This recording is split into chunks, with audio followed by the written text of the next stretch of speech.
Iran Daily Briefing. Saturday, May 16, 2026. On Saturday, May 16, 2026, the BBC reports that President Donald Trump said a 20-year suspension of Iran's nuclear program would be enough, while also saying Iran must stop uranium enrichment and show a real commitment to removing nuclear fuel. That matters because it gives a clearer public outline of Washington's demands. But Al Jazeera reports that a deadlock remains over Tehran's nuclear program, and the unresolved ceasefire question still sits behind today's diplomacy. Today's Iran file is centered on negotiations, pressure, and spillover. The nuclear track remains the main story. Washington is setting out conditions. Tehran is presenting Trump as open to talks. At the same time, the region is still absorbing the consequences of the US-Israeli war with Iran, including unresolved Gulf security claims and new legal action in the United States tied to an alleged Iran-backed network. In today's episode, the US nuclear position and Tehran's response, the arrest of an Iraqi national accused of links to Kataib Hezbollah and the IRGC, a reported Emirati effort to coordinate a military response to Iranian airstrikes, and two diplomatic notes involving South Africa and India. The top story today is the nuclear deadlock. The BBC reports that President Trump said a 20-year suspension of Iran's nuclear program would be enough. The same BBC report says Trump also said Iran must stop uranium enrichment and must show a real commitment to removing nuclear fuel. Those 3 points matter because they define in public terms what Washington is asking for: a suspension, an end to enrichment, and removal of nuclear fuel. Al Jazeera, meanwhile, reports that a deadlock remains over Tehran's nuclear program. It also reports that Iran said Trump signaled openness to talks with Tehran. So the public positions today point in two directions at once. Washington is hardening the terms it says Iran must meet. Tehran is highlighting what it describes as openness from Trump to negotiations. There is no sourced indication today that the deadlock has been resolved. That distinction is important. A statement of openness to talks is not the same thing as agreement on the substance, and today's reporting does not say that Tehran accepted the US conditions described by the BBC. This also connects to the ceasefire thread we have been tracking. The ceasefire question remains unresolved in today's material. The new reporting gives us clearer language from Washington on the nuclear file and a statement from Iran that Trump is open to talks. It does not settle the broader contradiction over whether the military and diplomatic tracks are aligned. There is also a regional layer. Yesterday's unresolved maritime item remains part of the background, a previously reported seized vessel off the UAE coast. Today's verified items do not add the vessel's name, flag, operator, cargo, or any statement from Iran, the UAE, or maritime authorities. So it remains an open item, not a confirmed escalation in today's reporting. The same applies to broader Gulf security claims. Today's reporting includes a new Financial Post item, which we will come to shortly. But it does not confirm prior Gulf strike allegations. For Tehran, the key public point today is that it says Trump is open to talks. For Washington, the key public point is that Iran must stop enrichment and show commitment on removing nuclear fuel. For regional actors, the key issue is whether nuclear diplomacy can proceed while the security environment remains unsettled. The thing to watch next is narrow and concrete: whether Iran gives any public response to the specific US conditions reported by the BBC, a 20-year suspension, a halt to enrichment, and removal of nuclear fuel. Our first developing story is the US arrest of an Iraqi national accused of links to an Iran-backed armed group. Al Jazeera reports that the US Justice Department arrested an Iraqi national described as a senior commander of an Iran-backed armed group. Al Jazeera identified the charged suspect as allegedly linked to Iran-backed Kataib Hezbollah. Al Monitor names the man as Mohammed Bakr Saad Dawood al-Sadi. It reports that US authorities said on Friday he was allegedly involved in plotting terrorism against Jewish people in Europe, Canada, and the United States. Al Monitor also reports that US authorities said al-Saadi directed and urged others to attack US and Israeli interests. The same outlet describes Kata'ib Hezbollah as a US-designated foreign terrorist organization linked to Iran's Revolutionary Guard Corps.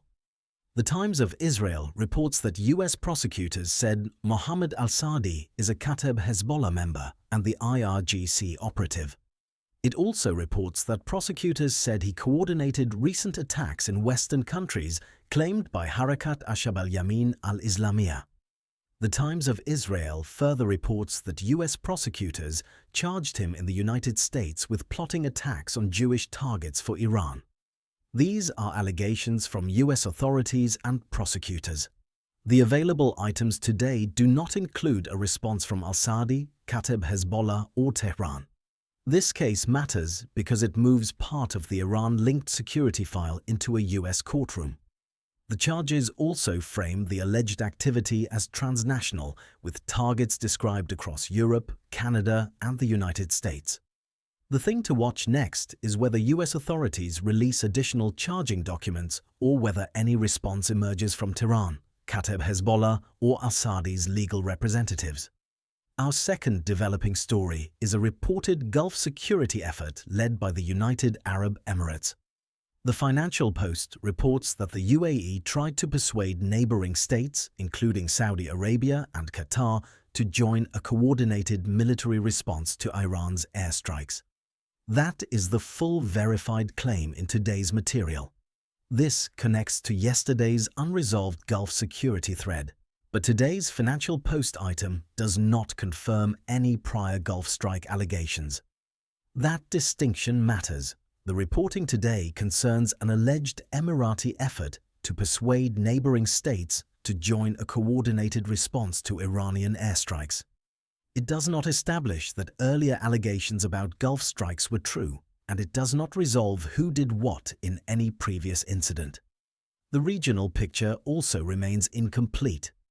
Today's verified items do not provide official responses from the UAE, Saudi Arabia, Qatar, or Iran to this Financial Post report.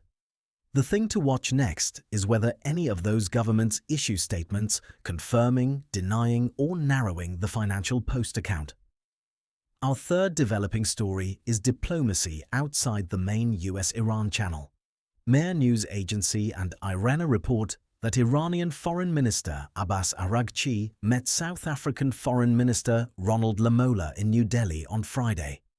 The verified items do not provide further detail on the substance of that meeting.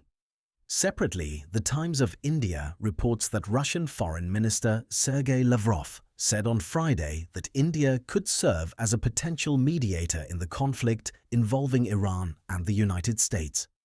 The same outlet reports that Lavrov cited India's vast diplomatic experience when discussing a possible Indian mediation role. These two items point to a wider diplomatic environment around the US-Iran conflict. But today's material does not say that India has accepted a mediation role. It also does not report any formal mediation framework. The thing to watch next is whether India, Iran, or the United States publicly responds to Lavrov's mediation comments.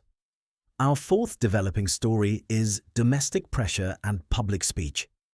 NPR reports that Iran's government has been confiscating property from people it deems traitors. The verified item does not give names, numbers, or locations, so we should keep the claim at that level. Separately, Al Jazeera reports that Trump called a New York Times journalist reporting on the Iran war treasonous. And Al Monitor reports that Iranian director Asghar Farhadi condemned the killing of civilians in US and Israeli attacks on Iran on Friday. Variety reports that Farhadi discussed the conflict in Iran during a Cannes Film Festival press conference for his film Parallel Tales. These are separate developments. Together, they show how the conflict is being fought not only through diplomacy and security measures, but also through domestic politics, media criticism, and public cultural platforms. The thing to watch next is whether NPR provides more detail on the property confiscations and whether Iranian officials publicly define who is being targeted under that label of traitor. Let's return to the thread from the open. Today's central development is that the BBC reports President Trump said a 20-year suspension of Iran's nuclear program would be enough. The BBC also reports that he said Iran must stop uranium enrichment and show a real commitment to removing nuclear fuel. Al Jazeera reports that Iran said Trump signaled openness to talks with Tehran. Al Jazeera also reports that a deadlock remains over Tehran's nuclear program. Those are the relevant facts from today's items. The unresolved ceasefire question remains unresolved in today's reporting. Today's verified material does not state that a ceasefire dispute has been settled. It also does not provide a new official mechanism linking the ceasefire issue to the nuclear conditions described by Trump. On the Gulf file, today's material does not add new verified details on the previously reported seized vessel off the UAE coast. And the Financial Post report on a UAE effort to coordinate a military response does not confirm any prior Gulf strike allegations. In the next 24 to 48 hours, watch 3 items. First, watch for any Iranian response to the nuclear conditions reported by the BBC. A 20-year suspension of Iran's nuclear program, a halt to uranium enrichment, and a real commitment to removing nuclear fuel. Second, watch for any official response from the UAE, Saudi Arabia, Qatar or Iran to the Financial Post report that the UAE tried to persuade neighboring states, including Saudi Arabia and Qatar, to join a coordinated military response to Iran's airstrikes.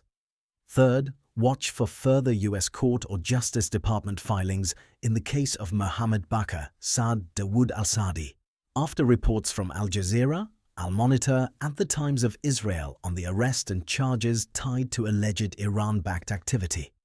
Today's episode covered the latest U.S. nuclear conditions for Iran, Tehran's statement that Trump is open to talks, new U.S. charges tied to an alleged Iran-backed network, and unresolved Gulf security threads. Join us tomorrow for the next Iran Daily Briefing. For full written briefs and source-backed updates, check out the Iran Brief on Substack.